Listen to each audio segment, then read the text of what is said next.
రాత్రి దొంగ సినిమా చూసాడమ్మా, పొద్దున్న నేను పొలాన్ని కొంచెం చంపేస్తాడమ్మా. మేడం మంచి కాఫీ పెట్టు. మేడమా? అయితే మేడంకి స్పెషల్ కాఫీయా? ఓకే అమ్మా. ఆడికి చిరంజీవి ఇచ్చి పిచ్చా కాదమ్మా, ఫ్యాను. రండమ్మా కాఫీ తాదు కానీ. కూర్చోండి అమ్మా. ఏంటి స్వామి ఇతను? చాలా మంచోడమ్మా, మెగాస్టార్ సినిమాలు చూసిన వాళ్ళు అయిపోతాడు. స్వామి అమ్మా, ఈ కాఫీ నేను ఎక్కడో తాగాను. మేడంకి స్పెషల్ కాఫీయా? పద మేడం రాసుకో చూచి. Thank you. కూర్చో.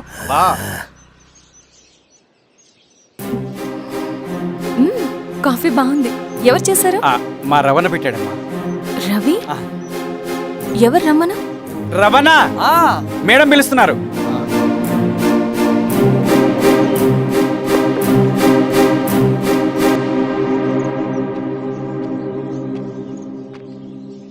ఇతనే రవణ.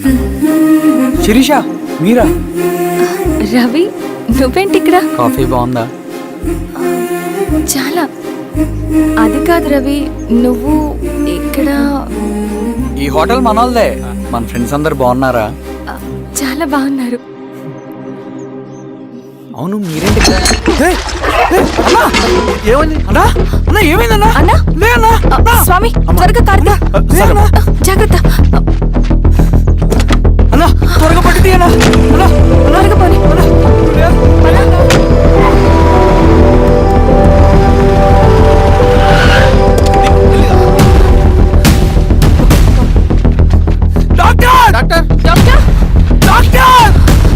ఏమైంది డాక్టర్? త్వరగా చూడండి డాక్టర్. లోపల తీసుకోండి.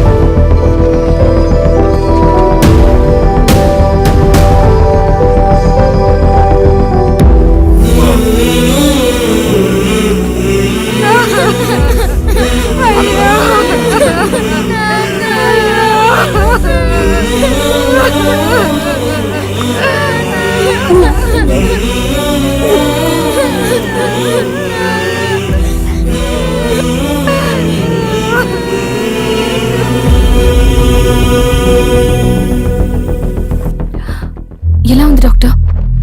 డాక్టర్ చనిపోయాడమ్మా.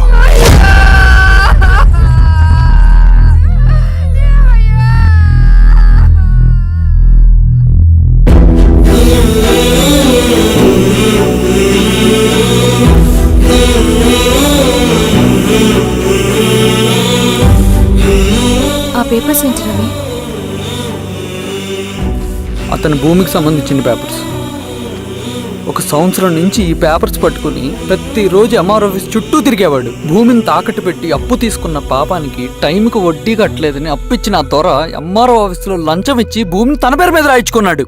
ఈ ఎంఆర్ఓ ఆఫీస్లో ఎవరు నిజాయితీగా పనిచేయట్లేదండి. చెట్టు కట్టి నరకాలు ఒక్కొక్కడిని. నరికేయడమేంటి రవి? నువ్వు కాగితం మీద ఒక బొమ్మ గీస్తావు, ఒక చోట సరిగ్గా రాదు, ఏం చేస్తావు? ఎరేజర్తో సరిచేస్తావా, లేకుంటే ఆ పేపర్ని చింపేస్తావా? మరి మనుషుల విషయంలో ఎందుకు రాదు ఆ ఆలోచన? తప్పు చేసిన ప్రతి ఒక్కరిని నరుక్కుంటూ పోతే చివరికి మిగిలేది మనుషులు కాదు, శవాలు.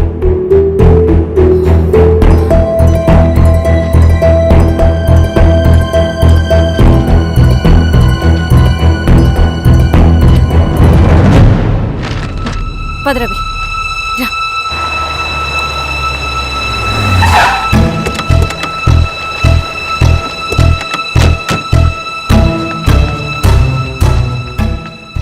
పానుకోటి నర్సయ్య ల్యాండ్ ఎవరు చూస్తున్నారు? మీరెవరు? ఇదిగోండి అప్లికేషన్. ఇది డిస్ప్యూట్ ల్యాండ్, ఎవడేం చేయలేడు. నీ నిర్లక్ష్యం, నీ లెక్కలేనితనం వల్ల ఒక నిండు ప్రాణం పోయింది. ఒక కుటుంబమే రోడ్డు మీద పడింది తెలుసా? ఏంటమ్మా గొడవ?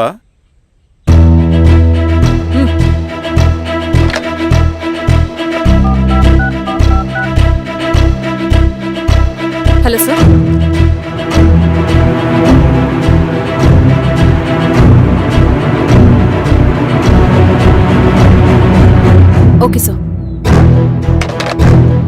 You are dismissed. ప్యూన్,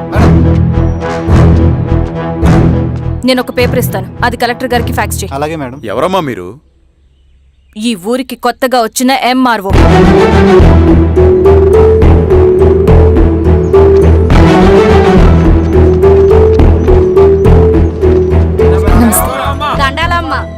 మీ పరిస్థితులు నాకు తెలుసు. పని చేస్తేనే మీకు పూట గడుస్తుంది. పనులు మానుకుని మీరు ఈ ఆఫీస్ చుట్టూ తిరగాల్సిన అవసరం లేదు. మరి ఎట్టాగమ్మా? నేనే మీ ఊరొస్తాను. ఆ రోజు అరగంట వీలు చూసుకుంటే చాలు, మీ పని పూర్తయిపోతుంది. దండాలమ్మా.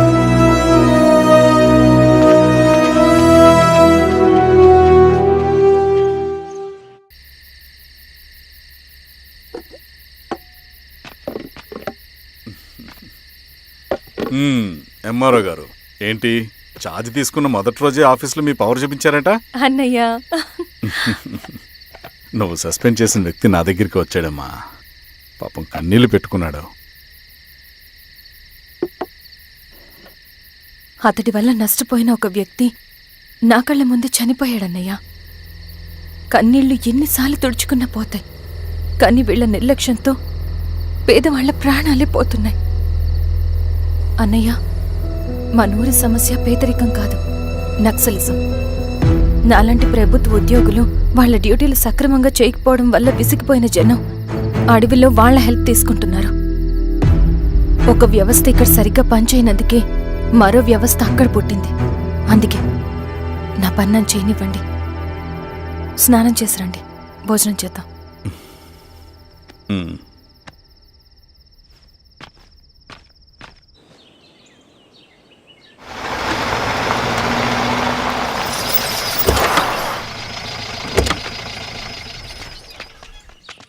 నమస్కారం అమ్మా. నమస్తే. ఇలా రండి.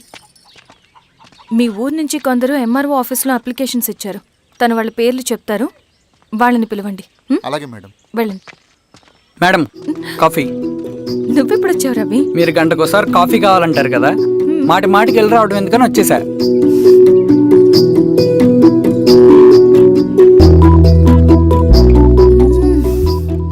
రవి, ఈ కాఫీ కోసమైనా నిన్ను పెళ్లి చేసుకోవచ్చు. అదేంటి అలా అనేసారు? That's a compliment. భలే వారండి బాబు. దండాలమ్మా. నమస్తే. ఇలా ఇవ్వండి. చెప్పండి మీ సమస్యలేంటో. పేరు తలుపుల వీరాంజనేయులు. ఉన్నది 3 ఎకరాల పొలం. చెన్నుపాటి ధనుంజయరావు అనే మహానుభావుడు అందులో 2.5 ఎకరాల భూమిని తన పేరు మీద రాయించుకున్నాడు. అడిగితే నీ దిక్కున్న చోటు చెప్పుకోమన్నాడు. దిక్కులేనాడు కాబట్టి 1/2 ఎకరం భూమి మీదే పెద్ద కుటుంబాన్ని నెట్టుకొస్తున్నాడు. అవునమ్మగారు, ఆ పొలం ఎలాగైనా తిరిగిపించేయండి అమ్మగారు. ఆ పొలం కోసం 3 సంవత్సరాల నుంచి తిరుగుతున్నాను అమ్మగారు.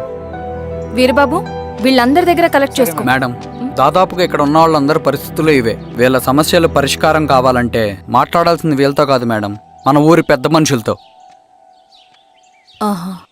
ఇందు మూలంగా 50 మంది గ్రామ ప్రజలకి తెలియజేయదేవనగా శ్రీరామగిరి గ్రామ పంచాయతీ మోతుబరి రైతులు, సన్న చిన్నకారు రైతులందరూ రేపు ఉదయం 10 గంటలకి ఎంఆర్ఓ ఆఫీస్ దగ్గరికి రావాలా.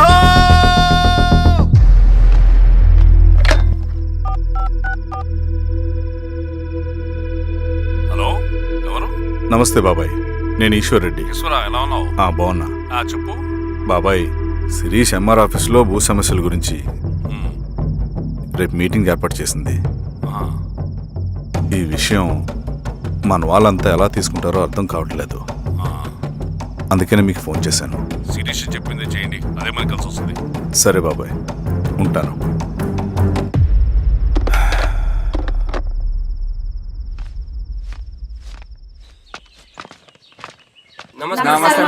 నమస్తే అమ్మా. కూర్చోండి. పొలాల్లో పండిన పంట కోతకొచ్చినా ఈ రోజుకి ఒక్క గింజ కూడా తెగకుండా పక్షులకు, పందికొక్కలకు ఆహారంగా పోతుందంటే దానికి కారణం ఇది. ఈ ఊరికి పట్టిన దౌర్భాగ్యం మీరు చేసిన అక్రమాల చిట్టా. కడుపు మంటతో ఉన్నవాళ్లు మీరు చెప్పిన కూలీకొచ్చి ఎందుకు పనిచేస్తారు? దౌర్జన్యాలు చేసి దిక్కున్న చోటు చెప్పుకోమన్నారు. ఇప్పుడు అడవే వాళ్ళకి దిక్కైంది. అది ఎవరి తప్పు? మొత్తం 100 ఎకరాల పైచిలుకు భూమి వాళ్ల దగ్గర దౌర్జన్యంగా లాక్కుని ఇన్ని సంవత్సరాలుగా మీరు అనుభవిస్తూ ఉన్నది. మీ అంతట మీరుగా తిరిగిచ్చేస్తారా, లేదా చట్టం ఎలా పనిచేస్తుందో మీకు చేసి చూపించమంటారా? అలా చేయండి మేడం. నువ్వు ఆగవయ్యా నరసింహులు.